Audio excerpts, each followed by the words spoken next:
గురుర్దేవో మహేశ్వర గురు సాక్షాత్ పరబ్రహ్మ తస్మై శ్రీ గురవే నమః. ముచ్చుకున్న మహర్షికి నమస్కరించుకుంటూ సర్వదేవతలకు సర్వ సద్గురు సత్తాకు నమస్కరించుకుంటూ భక్తులు ఆత్మస్వరూపులైన మీ అందరికీ నమస్కారాలు చేసుకుంటూ ఈరోజు నా జన్మదినోత్సవ సందర్భంగా ఇక్కడ మనమంతా సమావేశమై ఉత్సవం చేసుకుంటున్నాం. జన్మ అనేది వాస్తవానికి ఆత్మకు లేదు. మహత్తులు ఎప్పుడూ చెబుతున్నారు, మనం రోజు పుస్తకాలు చదువుతూనే ఉన్నాం. మరి ఎవరికి జన్మ ఉన్నది? జన్మ లేనటువంటి ఆత్మను చేరటానికి మనమంతా యుగ యుగాల నుంచి ఆత్మస్వరూపమైంది కూడా పదార్థ భావంతో పదార్థమయ్యి చైతన్య రూపంగా తీసుకుంటూ వికాసముతోటి మానవులుగా వచ్చామట. ఇట్లా అనంత లోకాలు ఉన్నాయి. అఖిలాండ కోటి బ్రహ్మాండ నాయక అన్నారు పరమాత్మని.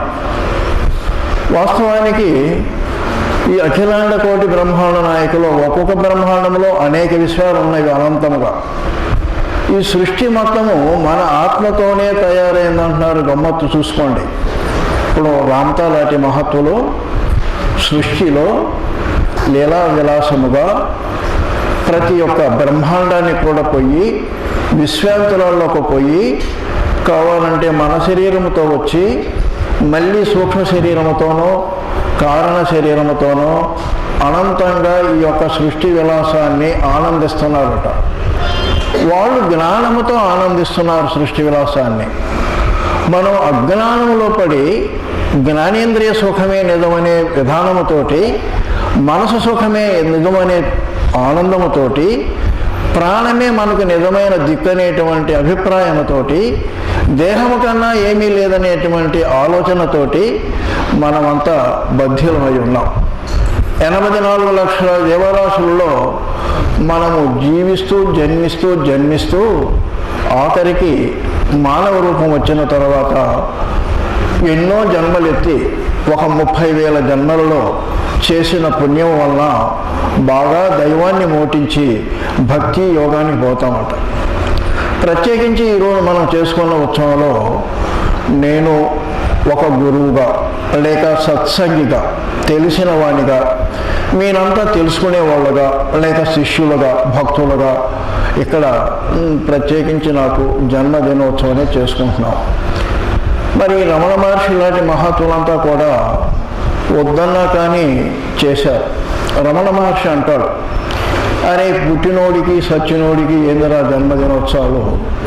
పుట్టడం అంటే నిజంగా ఆత్మజ్ఞానంతో పుట్టేదేరా? ఆత్మజ్ఞానం వచ్చిన తర్వాత అసలు రోజులే లేకపోతే ఇక జన్మదినోత్సవం ఎక్కడదరా అంటారు. వాస్తవానికి జన్మదినోత్సవం మనసుతో ఉన్న వాళ్ళకే. మరి మహత్తులైనటువంటి సిద్ధ పురుషులు కూడా జన్మదినోత్సవం చేస్తున్నాం. చూడండి, మనమంతా లింక్, అనుబంధం. ఈరోజు మనకి షిరిడి సాయి మందిరం, ప్రకాశ్ నగర్, నర్సరాపేట వాళ్ళు భక్త బృందము మనకు ఒక శుభాకాంక్షల లేఖ పంపారు.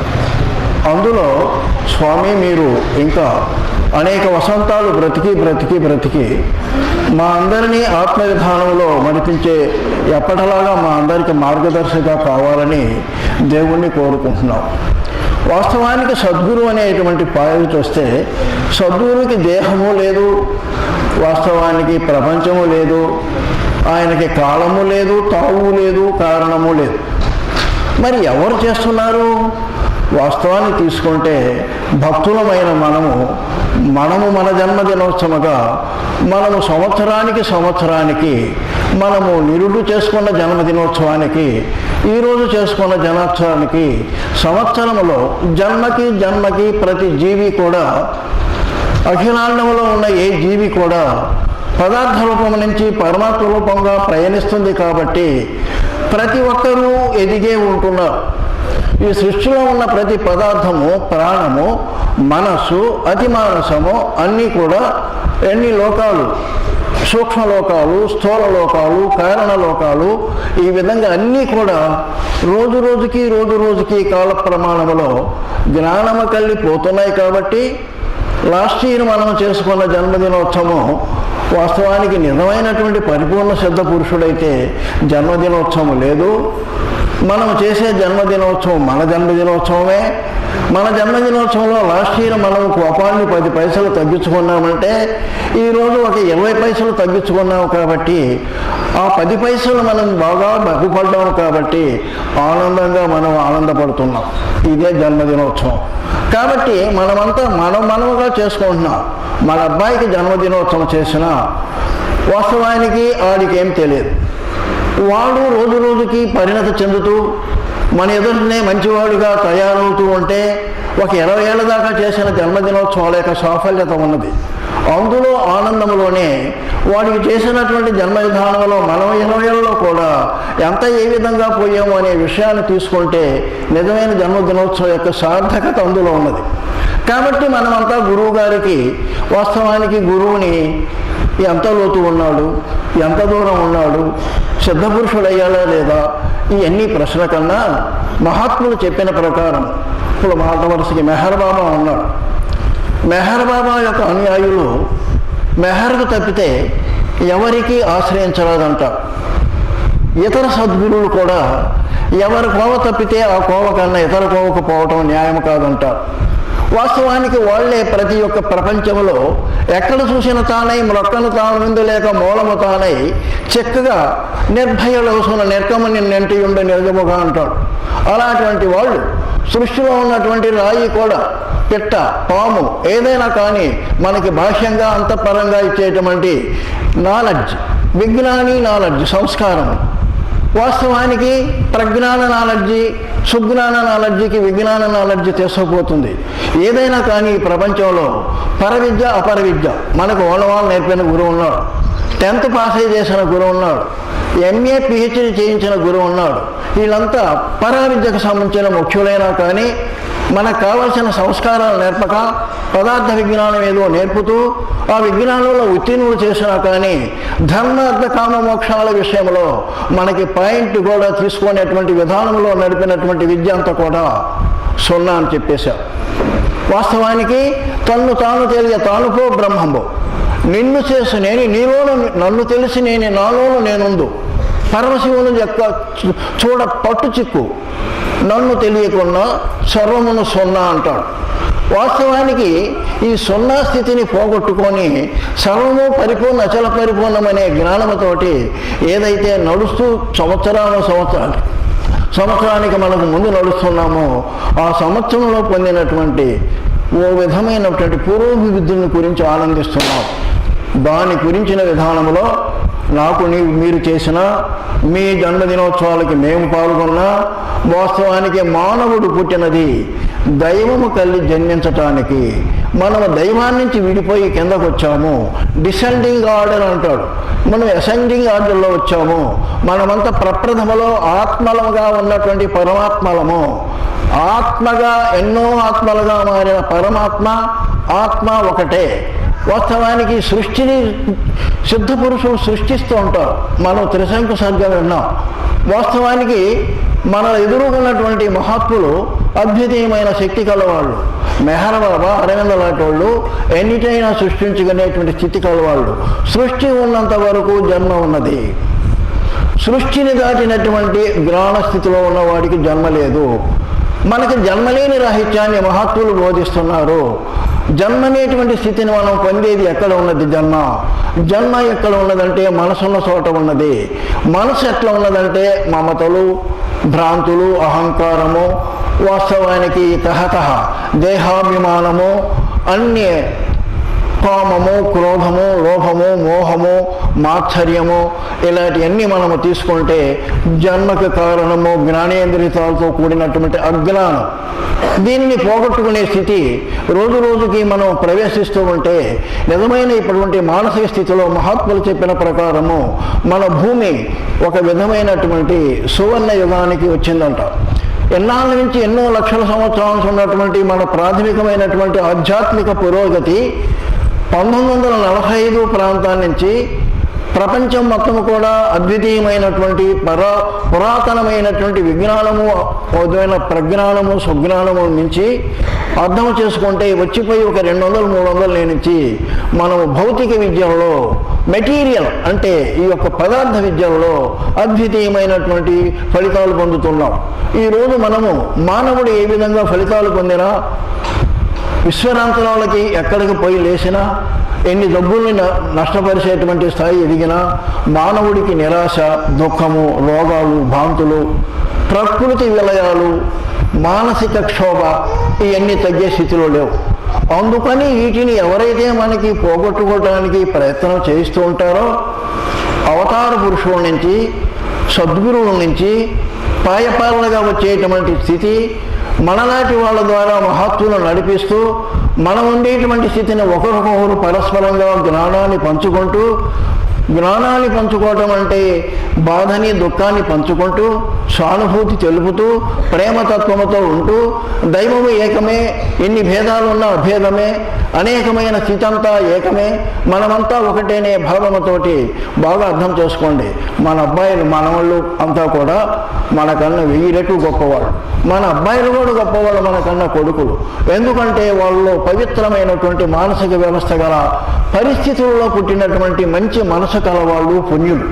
మనమంతా ఓ విధంగా అందరము అనే స్థితి కాకుండా కొంతవరకు మనకున్నటువంటి ఓ విధమైన మాటలలో మనమంతా వెనకబడి ఉన్నటువంటి స్థాయిలో ఉన్నాం.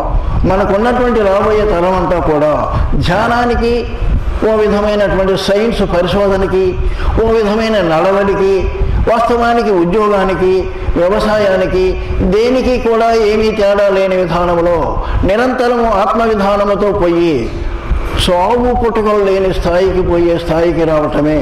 మనసు ఎప్పుడూ కూడా ఆలోచన పరంగా ఆశలకపోతే సావటము, ఆశలు లేకుండా ఉంటే బ్రతకటము. ఎన్ని కోట్లు ఉన్నా బ్రతికే స్థితి ఉన్నదా అర్థం చేసుకోవాలి. ఎంత అందం ఉన్నా కూడా మనమంతా బ్రతికే ఉన్నామా అర్థం చేసుకోవాలి. బ్రతుకువారు ఎవరు, బ్రతుకుచుండు ఎవరు, బ్రతికినట్టి భవ్యులెవరు, బ్రతుకులోని బ్రతుకు భావించి చూడరా. పుట్టువారులెవరు, పుట్టుకుందులెవరు, పుట్టినట్టి పుణ్యులెవరు, పుట్టుకలోని సాగు బోధించి చూడరా.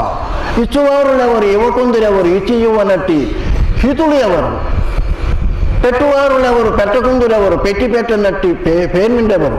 ఈ విధంగా తీసుకుంటే బ్రతికి ఉండి కూడా సచ్చిన వాళ్ళమే చాలామంది ఉన్నాం. సచ్చినా కూడా బ్రతికి ఉండే వాళ్ళము చాలామందిలో కొద్దిమంది ఉన్నాం. మనమంతా సచ్చినా బ్రతికే వాళ్ళుగా మారాలి. సచ్చినా బ్రతికే వాళ్ళుగా మారితే వాళ్ళకి జన్మలు లేవు, కర్మలు లేవు. కర్మ అంటే ఏమిటి?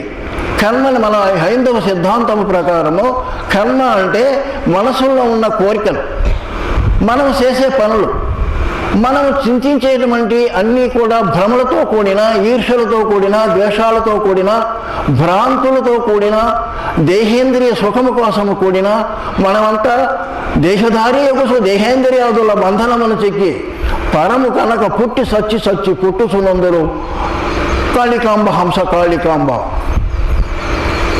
నరజన్మను తానెత్తియు పరమాత్మని చింతదేక పాపాత్ముండై కొరగాని పనులనర్చిన తిరిగి ఎదోకదికి నేగు తెరముగా అనేటువంటి స్థితిని తీసుకుంటే పుణ్యలోకములకు పోయిన పోకుగా పోవువారు వచ్చిపోవుచుందురు, వచ్చిపోవు దారి వదిలించుకోవాలి. మనము చాలామందిని ఇప్పుడున్న స్థితిలో పుణ్యలోకాలు పోయే స్థాయికి మాత్రం చాలామందిని సంపాదించాం. దాని పౌడిగోను అదే చంపేస్తుందట మనల్ని. ఎందుకంటే బాగా చదువు ఉంది, బాగా తెలివి ఉన్నది, బాగా ఆయుష్ కొంత ఉన్నది, ఇది చాలు మనకి. కాసేపు నిద్రపోయినట్టు ధ్యానం చేస్తున్నాము, ఎంతకన్నా ఏమి కావాలి?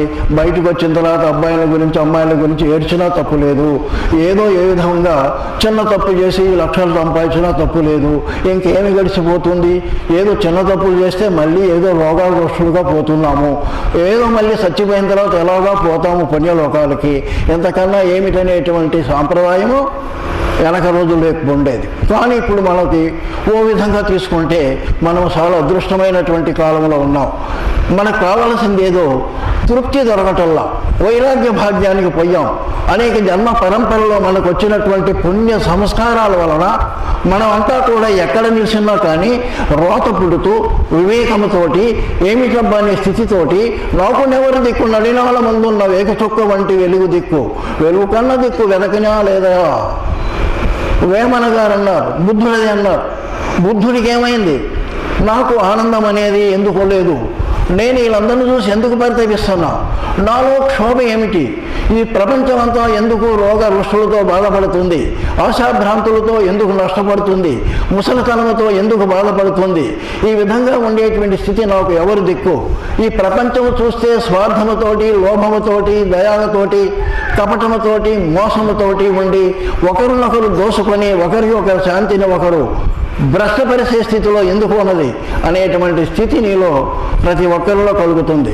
ఒకప్పుడు క్రీస్తు జన్మించినప్పుడైనా, ఒకప్పుడు మహమ్మద్ జన్మించినప్పుడైనా, ఒకప్పుడు బుద్ధుడు జన్మించినప్పుడైనా, మన భారతదేశంలో అనేక మహత్తులు జన్మించినప్పుడైనా యదా యదో హి ధర్మస్య జ్ఞానిబ్రవత భారత అభ్యుస్థానం అధర్మస్య ధర్మ సంస్థాపనార్థాయ సంభవాని యుగే యుగే అనేటువంటి స్థితి తీసుకున్నప్పుడు మామూలు గురువులుగా కొంచెం వరకు సంస్కారముతోటి, సద్గురువులుగా సంస్కారముతోటి, శివాజీ లాంటి వీరుల్లాగా సంస్కారముతోటి ప్రాంతంలో ఉండేటువంటి అజ్ఞానాన్ని కొన్ని విషయాలు తీసుకుంటూ రౌండ్ ఫిగర్గా ఈరోజు ఒక ప్రాంతము కాకుండా, ఒక దేశము కాకుండా ప్రపంచంలో ఉన్న ప్రతి మానవుడు కూడా బాగుపడాలి, ప్రతి ఒక్కరూ ఆధ్యాత్మిక విద్యలో ఆరితేరాలి, పరా విద్యలో అందరూ ఉంచీరులు కావాల్సిన స్థితి కావాలి.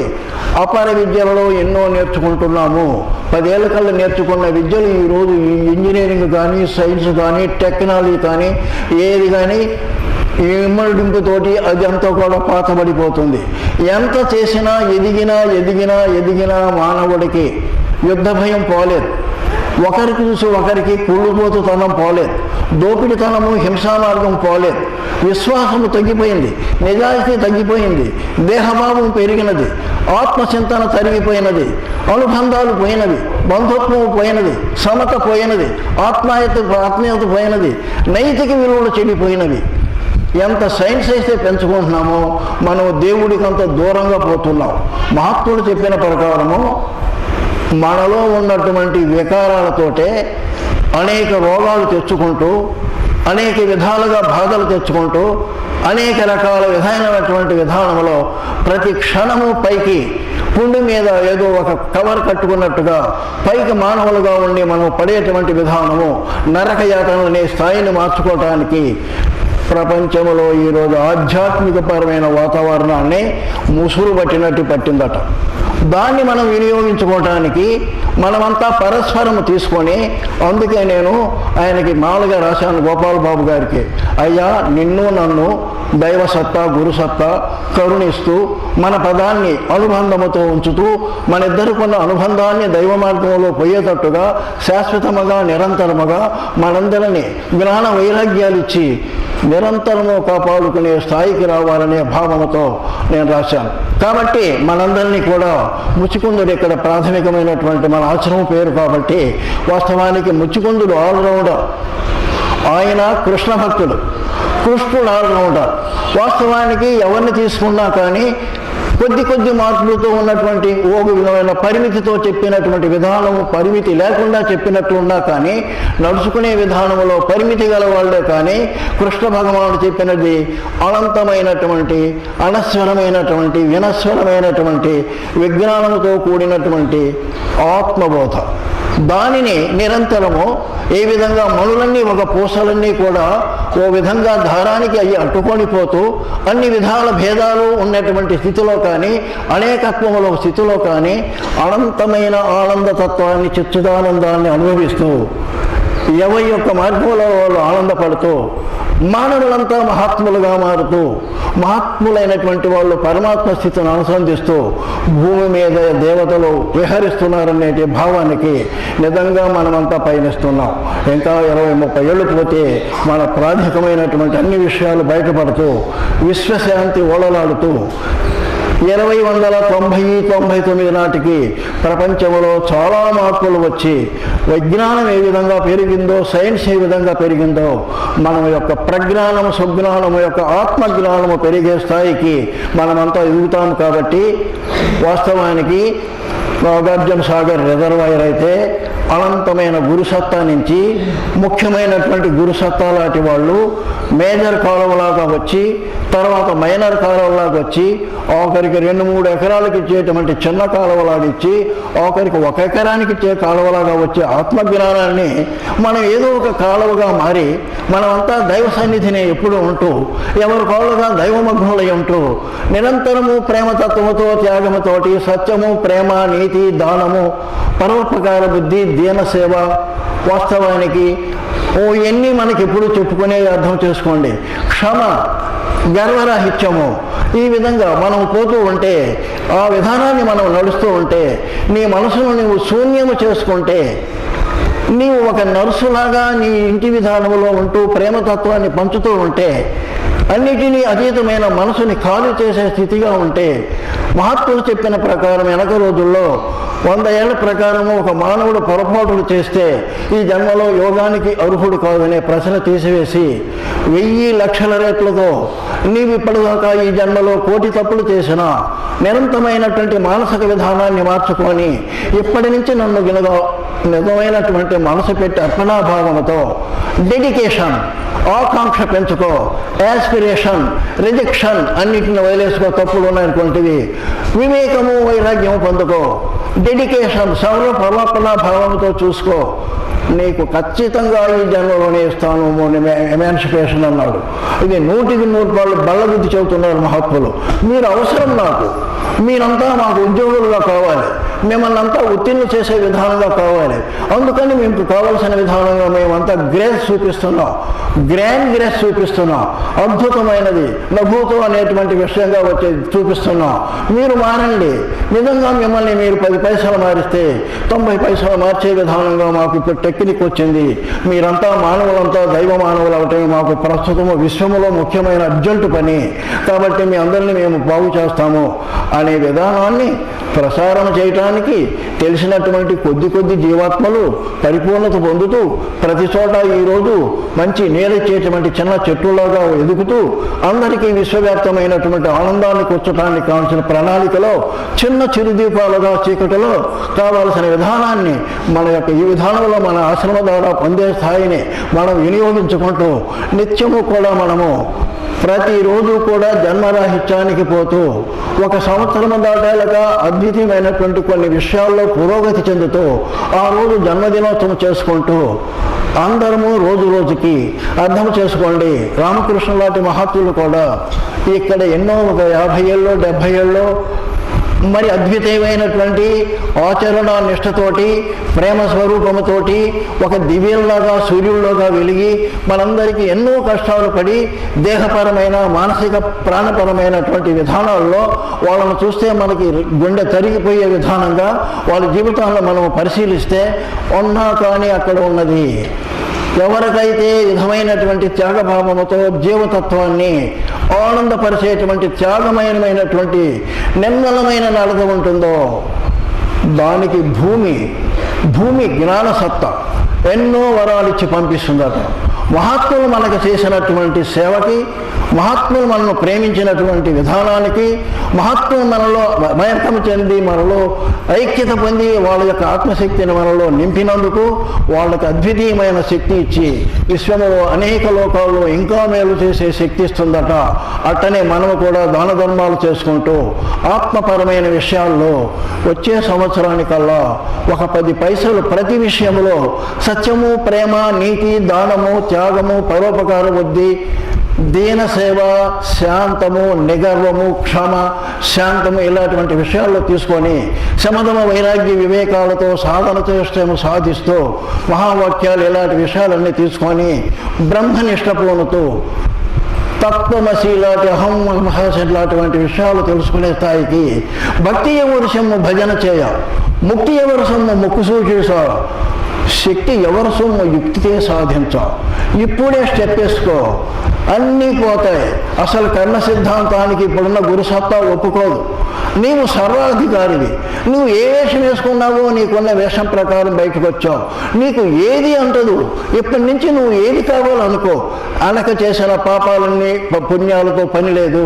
ఇప్పుడు దేన్నైతే పరితపిస్తూ నీ విధంగా కావాలనుకుంటున్నావో, ఒక వగ బంటు వేషం వేసిన వాడు కృష్ణుడి పాత్ర ఏ విధంగా అనుకుంటే కృష్ణ పాత్రగా ఇమీడియట్గా వాడికి ఏ విధమైనటువంటి అర్హత వస్తుందో, నీ విధానాన్ని నిజంగా మార్చుకొని మనసు పెట్టి ఆత్మను పెట్టుకుంటే, పాపపుణ్యాలకు అతీతమైన భక్తి తత్వాన్ని పెంచుకుంటూ, సత్సంగం చేసుకుంటూ, మంచి పుస్తకాలు చదువుకుంటూ, సదాచారముగా ఉంటూ, తల్లిదండ్రులను, మిత్రులను, బంధువులను అందరూ దయాభావంతోటి మనకున్న దాంట్లోనే సంతోషపరుస్తూ, కుటుంబాన్ని బాగా చేసుకుంటూ, మరి అతిథులను, అభ్యాగతులను, దీనులు అందరూ చూసుకుంటూ, కుల మతాది విషయాలన్నీ తీసేసుకొని ఏకం సత్ అనే భావంతో ఎవడైతే సేవాభావంతో తడుస్తాడో, వివేకంతో వైరాగ్యంతో ఉంటాడో, నిస్సంగుడై ఉంటాడో, నిత్యము జపతపాదులు చేస్తూ స్వాధ్యాయనముతోటి ఎవడైతే విధానాన్ని తత్వచింతన చేస్తూ ఉంటాడో, వాడికి మనసు ఖాళీ అయ్యి నిర్మలమైన భావముతో ఖాళీ అయిన మనసులో జ్యోతితత్వము వెలిగి